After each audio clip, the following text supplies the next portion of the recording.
thank everyone for coming. We so appreciate your being with us today.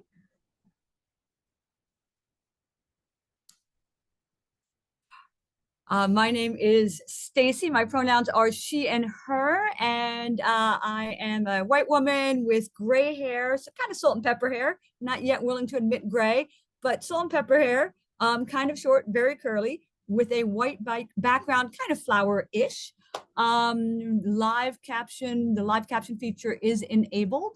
And at Inform Your Community, which is where we offer events that combine information and fun.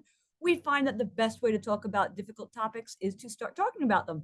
But this is where we do our events on Zoom. We're an all remote organization, and you can find our social media links on our website. Do tell your friends as well, and feel free to sign up, ask them to sign up for our mailing list. It's also important to remind everyone that we're not experts here, but we're providing resources and having a discussion to help us understand the various topics that we talk about at Inform Your Community. We're always coming up with new topics to talk about.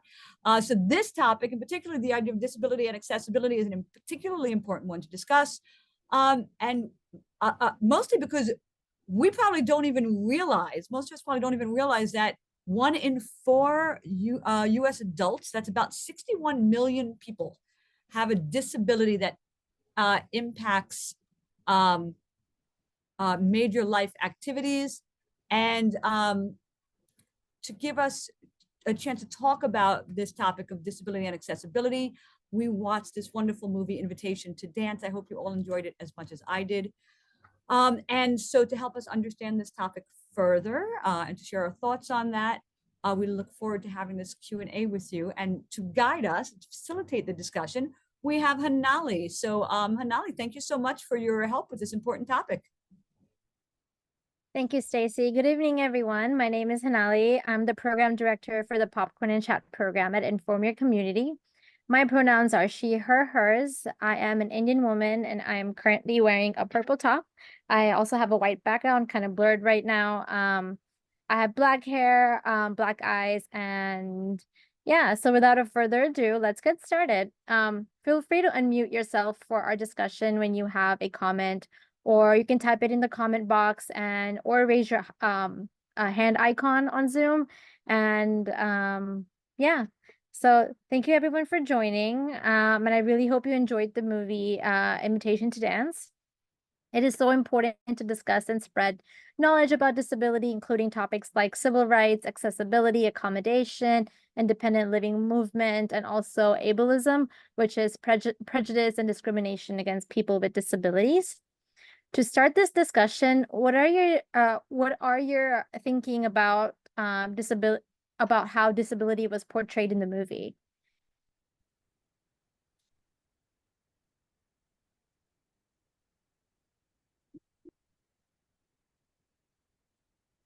On mute, but we have a whole mention here in the chat. So this is from Charity. The term that is often used in schools and in general conversation to describe the group is people with disabilities.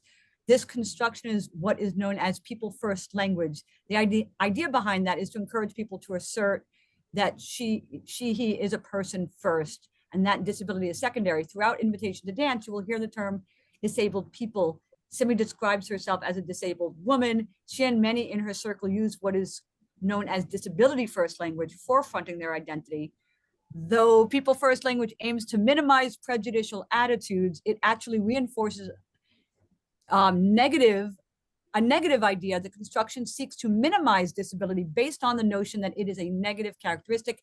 Many people don't treat people with disabilities like a person first. They don't understand people with disabilities, so they have to make fun of them or violate their rights.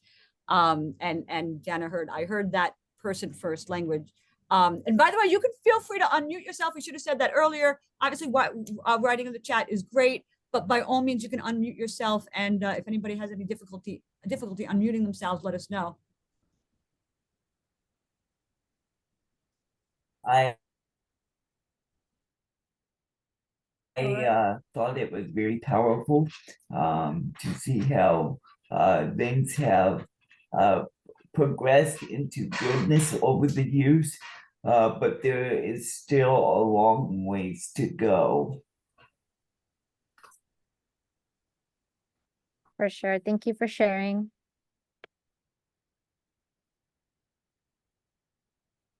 And I agree, the movie did a fantastic job of demonstrating the struggles around accessibility and disability. I particularly enjoyed the open-mindedness and learning the art of acceptance and accepting ourselves if we are disabled and accepting others who are disabled. And I think we have something in the chat box. Jenna said, wasn't this movie created in 2024? Also, I've heard of some groups do not use people first language, like those on the autism spectrum, autistic and deaf community. It really depends on the preference of the person. You know, I have found some people like person first language, some people like disabled first language, you know. Just don't call me special, differently abled. I just hate those because it denies the reality of somebody's disability. That's why people with disability hate the word special and hate the word differently abled and hate all the terms because you take away our reality, which is being a person with a disability or a disabled person, whichever you prefer. Thank you for sharing. And know, go you ahead. just sit here and go back and forth between disability and person first language all night long, and you'll never get the right answer. You know, it's like one of those things, chicken and the egg kind of thing. You know, it depends on what the person with the disability prefers. So, yeah. And Jana wrote, oh, I agree, it depends on the person for sure. I was thinking, you know, it was with so many things related, I'm thinking like gender pronouns, for example, like with so many things, it's like, why don't we just ask how a person wants to be referred to, right? Charity wrote, the term disabled and non-disabled are used frequently to designate membership within or outside the community. Disabled is center, and non-disabled is place in the peripheral position. It's place in the peripheral position in order to look at the world from the inside out, to expose the perspective and expertise that is silenced. The use of non-disabled is strategic to center disability. The term mixed ability sounds like there are some dancers in the company that are good and others that are not so good. Physically integrated is the term many dancers and dance companies use. This term implies that there are equal roles for disabled and non-disabled dancers. A limitation of this term, though, is that it focuses solely on people with mobility impairments. Well, that does make sense, because if they're talking about in terms of dance, it might be focused on those. That's my 2 cents, not what's in the chat. Disabled people are more likely to say that someone uses a wheelchair. It not only indicates the active nature of the user and the positive way that wheelchairs increase mobility and activity, but recognize that people get in and out of wheelchairs for different activities, driving a car, going swimming, or sitting on the couch. So thank you for explaining that. Definitely some terms that in there I was not familiar with, by the way. Certainly Wheelchair user, I mean, wheelchair bound sounds like you're tied to something, and it's more of an active term if you use wheelchair user. Right. You know, than wheelchair bound. Well, I know we're gonna. I know. I'm really so sorry. bound by it. It's your freedom. I thought that was beautifully expressed in the film with all the dancing with the wheelchairs. It was one of the most impressive parts to me. I know I could not, I don't have a physical disability, and I know I could not dance as well as the dancers in that movie by any any means of the imagination. Mhm. Yeah, no, for sure. I think there's something else in the chat. Yeah. Oh, sorry, go on, just Stacy. Oh, I was going to say, yes, saying uses a wheelchair versus wheelchair bound. Oh, I heard of Access Dance Company. They actually performed at the college I worked in 2010. That's very cool. That is really cool. And so important for visibility to have them perform at colleges, right? Especially for younger generations. Yeah, that's really interesting. And I registered that Dakota had made a comment earlier about, whether things are changed or not. And it's interesting language as an example of whether or not things have changed. Yeah. Yeah, I mean, when language changes, it's hard for people to catch up. And I always, whenever I'm doing training, I like to say the correct thing, but give people a lot of leeway, because understanding that they're not coming from the space that I'm coming from. I have a question for anyone that's listening that may live in a nursing home or a long-term care facility. Do you guys still like the term that it is referred to as a institution? Great question. Mm-hmm. It's not something that was covered. It wasn't covered in the film. They didn't really cover that angle. Does anybody have any thoughts on that? Sorry Hanali, I'm stepping on your toes. I'm so sorry. No, you're okay. I love the conversations going, so go for it. Mm-hmm. Oh, I think Charity's having some technical difficulties. Give me one second. Dakota, can you repeat that? I have a little bit of a hearing loss, so I didn't understand. Yeah. So people that live in a non-home environment, I guess, like a nursing home or a long-term care facility with like nurses and stuff, do they still prefer it to be called an institution, or would they like it to be called their home? I personally prefer it to be called my home, but even my insurance that I go through for my daily care, they still consider it an institution to this day. Mm-hmm. Yeah. That's terrible.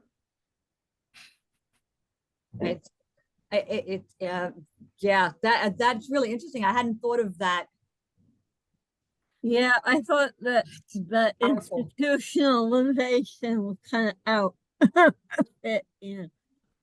I was thinking the same thing, but from a insurance perspective, to have your home called an institution, like it may be less in common language. I don't know. I find if I hear somebody say the word institution, I'm like, what? That's outdated. But Yeah. Mm-hmm. to hear that insurance hasn't updated. Mm-hmm. Well, insurance is always lagging behind everything else. They don't want to pay for anything either. So I mean, Janet said, I'm sorry, said so much language needs to get caught up. Yeah, and also that institution is an awful term. And Charity, sorry, just a side note here. My translation is working. I wonder if you come out of the call and come back in and try it again, if that might help. But it's so, and then Jana added, but it's really hard to keep up. It's very, very true. Yeah. like, So yeah, I, no, sorry. I just got a new job, and they asked me about reasonable accommodations, and I said I know I need one, and then they wanted me to fill out a form and send it to my doctor. And it's very medicalized, and I am still very surprised by how, I mean, if you have a back injury, that's different than having CP, you know? Yeah. So it doesn't say, it says, do you need an accommodation for religious reasons or for medical reasons? It doesn't say disability reasons, which shocked me. And it takes away one of the things that I thought was really powerful about the show is the movie. And I must have seen this movie, by the way, 3 times over the last 15 years. And well, I guess 11 years, since it only came 10 years, it only came out in 2014. But what like, who has the power seems to be something that Simi talks about a lot in the movies. Simi Litton talks about in the movie, and that the medicalization of disability has the power to take away what somebody calls a home, like Dakota said, and take away like the authority of a person to say, like, in order to do this job, I need to, I need this. Jessica, it sounds like they're saying, like, you don't have the authority to say what you need. You have to get your doctor to say you need that thing. Yeah, which really shocked me. I mean, you don't always need a form. You can ask for certain medical stuff when you ask for an accommodation, but legally they can ask for it, and it has to be kept in a private place. But I was shocked that there wasn't like medical, disability, and religious. It's different to me having a medical problem and having a disability issue. Yeah, for me, the hard thing for equipment wise and stuff is I would work part-time, but I'm limited to how much money I can make. So therefore, I can't really save up for equipment that I need because I'm limited on how much that I can make. So it's like insurance won't pay for it and I can't save up for it. So how do you expect me to get it? Yeah, it's just another way of keeping us poor too.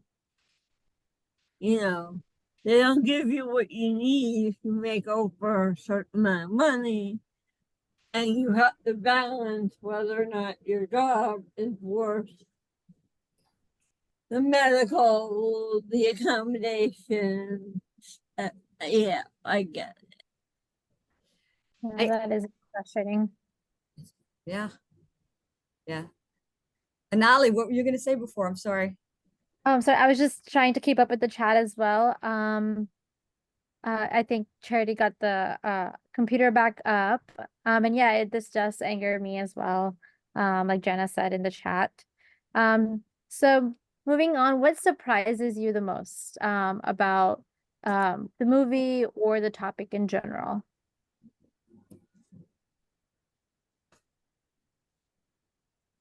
I took notes. I gotta look at my notes again.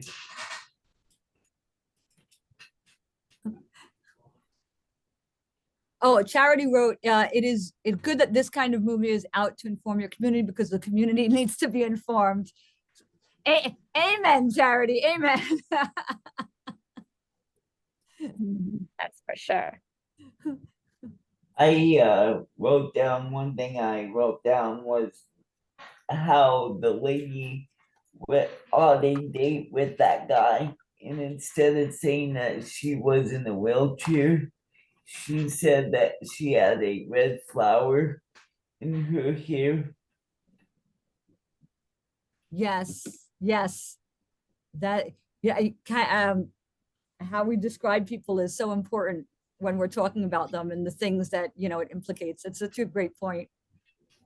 Even when you're talking about yourself too, you know, how Yeah. you describe yourself, you know.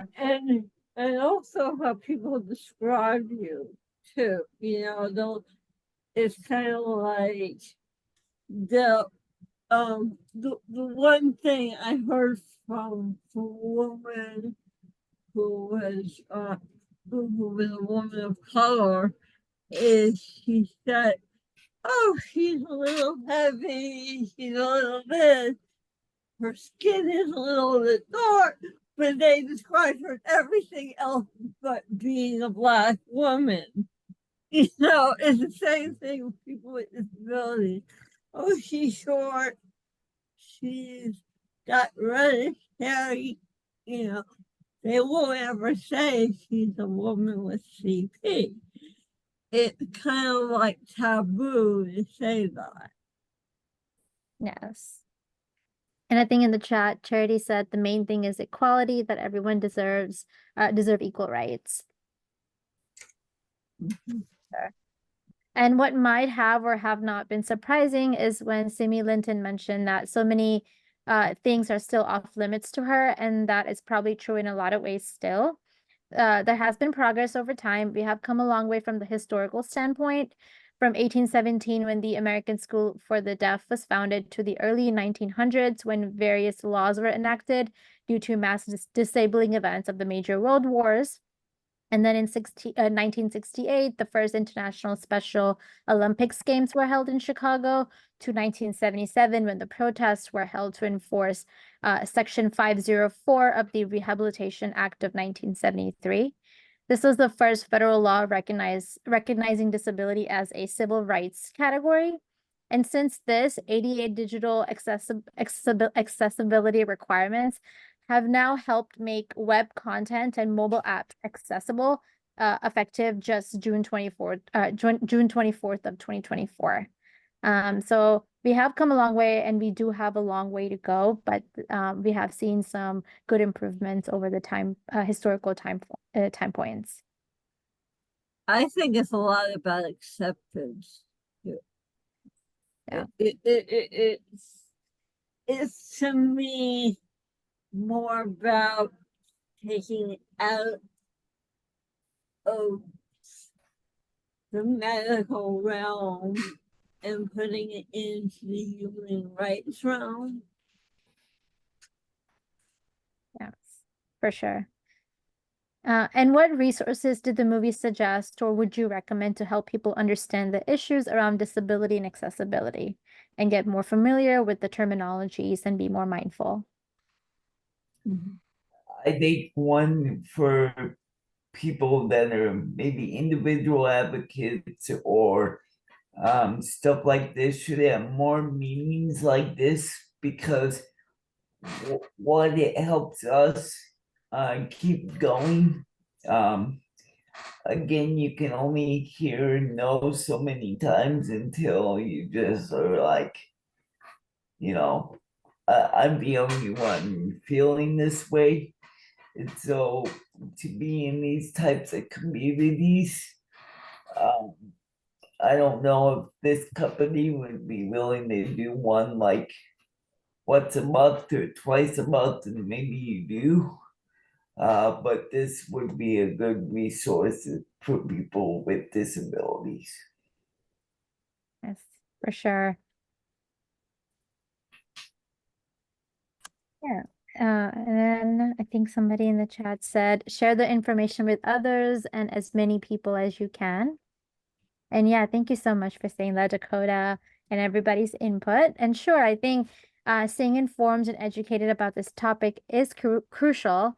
For example, despite the 61 million statistic that Stacy mentioned earlier, during 2020 to 2021 school year, 40% of public schools have had a special education teaching vacancy, reported that they either found it very difficult to fill the position or were not able to do so. So people may not be aware that the need for educators in this space is so great to start from a young age. And have that proper resource in schools available.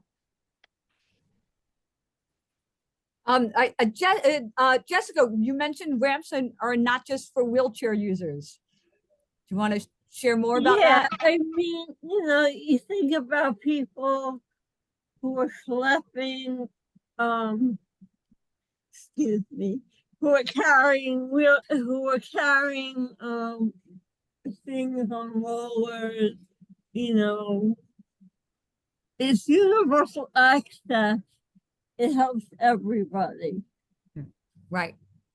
And people with baby strollers, people who are tired and just don't want to lift their leg for one more second to get down a step. When I'm taking the subways and things now, people are not in wheelchairs. I don't see people in wheelchairs taking the elevators. I see people with luggage, with rolling luggage, taking the elevator a lot more than I see people in wheelchairs. So you create a world that's really accessible for everybody. Yes, for sure. And same And Jana thing mentioned with captioning, a lot of, bars and restaurants and stuff. So Jana mentioned there's a thing called UDL, or Universal Design, which I think in the movie Simi Linton was talking about a little bit. Yeah, that's a great point. Yeah, I am used. I followed because I did a lot of web design and all, and also I tutor math and everything. And this universal design is not like just saying things are accessible. It's just like a given. You have these key features set up, so it's just automatic. It's accessible. Everybody can get it. It's just not an afterthought or anything. It's just built in. Like if I have just the easiest way for me is like if I have an email, I put maybe descriptives for my pictures or my images, or like alt text. If I have there's certain features in Microsoft Word, if I wanted to do headings and stuff, they have it built in. So you can so that some things can collapse and make it easier for a JAWS program to read it or whatever. And it's just, but it might be like, say, speech to text or text to speech or whatever. That helps anybody, not only with somebody with a vision impairment, it's also with somebody who might have a neurological processing disorder. So that might help them get the word and the sound put together. You know what I mean? If that makes sense. So. Absolutely. One of the things that I kind of wanted to bring up too, they were talking about accessibility in businesses, I believe, at some point in the movie. I went into a local coffee shop a few years ago, and so it was accessible to get in and whatnot, but then while I was there, I had to use the restroom. So I asked the owner, "Where's your restroom?" His eyes got so big. He's like, "Yeah," he goes, "to be really honest though," he goes, "I don't know if it's ADA accessible." He goes, "It's not because I didn't think about it." He goes, "It's for the fact that I didn't think about it until someone like you brought it up." And so afterwards, he asked me, "Is there anything else we can do in this business to make it ADA accessible?" So just because the business isn't ADA doesn't mean that they don't want to do it. It's just they don't know. They're uneducated. That's great. That's a great point. Yeah, that is very thoughtful. And I think, a lot of businesses could, if they're open to feedbacks, I think that would be very useful to make it more accessible overall for everybody. No, yeah. for sure. Yeah, and some of you guys may have found this movie to be powerful. What was powerful about it for you? I know Dakota mentioned it earlier, but if you want to talk more about it, what made it powerful for you? Another thing for me was when they got arrested for blocking the bus. At first I thought, yeah, that might be a little overpowered, but then I got to thinking that I'm like, well, they are correct. They need transportation too. And so, but then it was really sad that, people were getting arrested because all they wanted was to be heard. Sure. Yeah. Yeah. I think in the chat, Charity mentioned the message of identifying terms, seeing them as a person. For sure. Yeah. And we have come a long way. We have a long way to go, but we have come a long way with the disability issues. We have noticed some positive changes recently. The labor market in the pandemic recovery has favored people with disability obtaining remote jobs. There's also been about 2.6 times more revenue in the companies that have led on key disability inclusion criteria over that time. So that's good to see in terms of statistics. So yeah, and what was your favorite part of the movie? Oh, and actually somebody wrote, Jana wrote, oh geez, the scene when they were on the circular ramp and doing that dance, sort of showing how progress was being made. And then also added, and thankfully taxis are better now. That scene with the taxi where the wheel has to come off and then it goes in the trunk and then it shows you, even when it's possible for you to use transportation, that it doesn't mean it's easy to do it. Oh, and then the dance, Janice said. And also Charity said the people with the disabilities dancing. It was so beautiful, those dances. What I noticed about the laws that you folks were talking about, we had talked about this, is that they're slowly chipping away at stuff. And they're not really doing anything, and it wasn't like this big civil rights act of 1965. It was like chip, chip, chip, chip. Well, we'll give you a little bit of this because we know that you came home from war. We'll give you a little bit of that, but we're never gonna get you what you need. So, yeah. Yes, that's an excellent point. There are a lot of laws related to disability, but each law gives like an inch, like it just gives this much. So there's a lot of laws related to the topic, but it's very incremental. Jana wrote, side note, also there are groups like Ainsley's Angels that help people with disabilities, especially kids raised in push cars, as well as Achilles International, which I'm assuming is another organization. I'm a triathlete and have been seeing so many more guides and such for athletes. And somebody and also mentioned the dance companies made me think of those other groups. So that's great. That is great. So how do you think as a community we can help others going through disability issues in general? How can we help as a community to make it more accessible in general and just help in any way we can? The more education, the better. At the end of the day, that's what it comes down to, I feel like. Yeah, information is a great resource that can help promote inclusivity and mindfulness when talking to individuals with disabilities. For example, using language appropriate to the individual's preference may be helpful. We can also try avoiding triangular conversations, which is when a person who is co-present with the disabled person and someone else speaks through the non-disabled person to the disabled person and not directly to the disabled person as if they're not present. So it is also important to understand that laws don't change attitudes, people do. So it's very important to understand that and keep educating everybody in our community. And it can also help to tell someone the sentence, we are all temporarily abled. We can become disabled at any time. So being mindful of that is very important. And of course, being patient with everyone. Does anyone have anything that they want to add to the discussion before I wrap it up?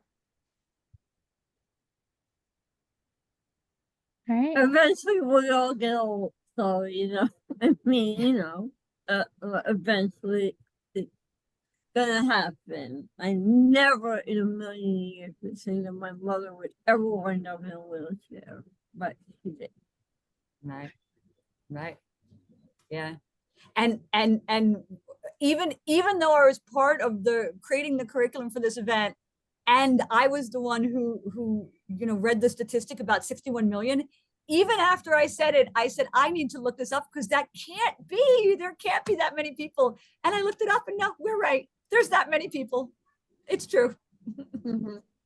And so we don't realize, people think a disability is something that affects somebody else, or like my disability doesn't count as a disability. Like it's not that big of a deal, but it's like, it's all one community.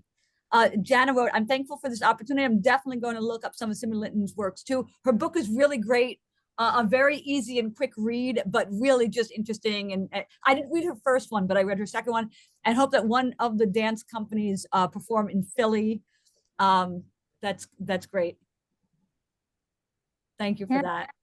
Yeah. So thank you so much, everyone, for attending this discussion and learning more about this topic with us. I will now pass it on to Stacy to conclude. Thank you. Thank you very much. I appreciate that. And we look forward to seeing you all at our event again. Thank you for joining us and for watching this film, Invitation to Dance. It will be available for the next couple of hours through that link. So if you missed the end of it because we started, before you got a chance to finish it off, please feel free to watch that. Because the topic of invisible disability is an ongoing conversation, I encourage you to read our infographic when we send it to you, and please do share it with others as well.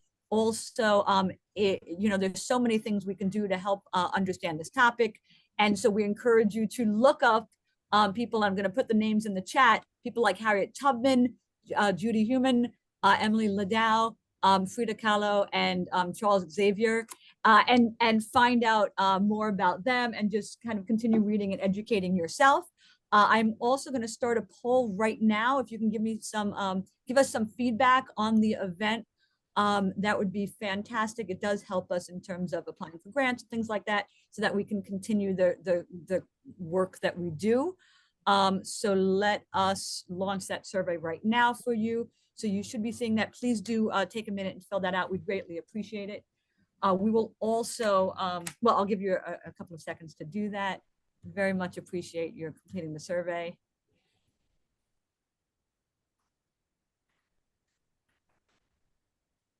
You know what? In the future, we should do is read the poll also out loud in case somebody has a reading disability. Yes, I can definitely do that. So let me, I will, some people are definitely taking the poll.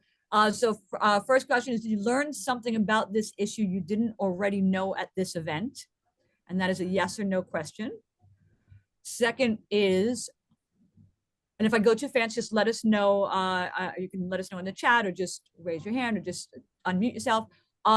Second question, what are the chances you will share anything you heard today with someone else so that they can learn about this important issue?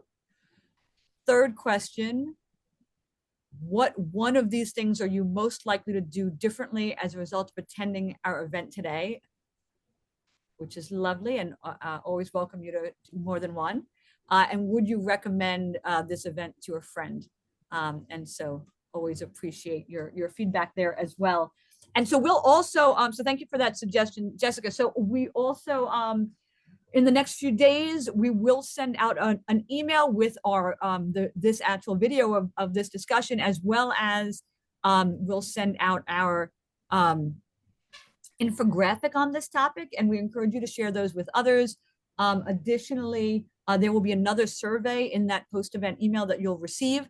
And so we ask you to also complete that one. That one asks different questions, more about how we can improve the event, but it's also a very, very quick survey. As we're deciding our topics for next year, we're finalizing that process right now. We will be posting all of our topics for next year, over 20 of them at least. And so you can check back on our website at www.informyourcommunity.org /events, and you'll be able to see our entire calendar for the year. We should have that up around mid-July. So definitely go check that out. As well, in order to help keep our events free, we always love it if you don't mind to click on that donate button. Feel free to donate for us, and that helps keep our events free. Also, we want to let you know that if you're watching this on YouTube, please feel free to like and subscribe, and share the event with others. Thank you all for coming. Really appreciate seeing you all today. And thanks for this wonderful discussion. I look forward to having more events like this. We cover any variety of topics. So do check out some of our past topics on our website at www.informyourcommunity.org. We have a page called Get Informed, and you can see the curriculum there for a whole bunch of other topics that we've covered at our events. So please check that out.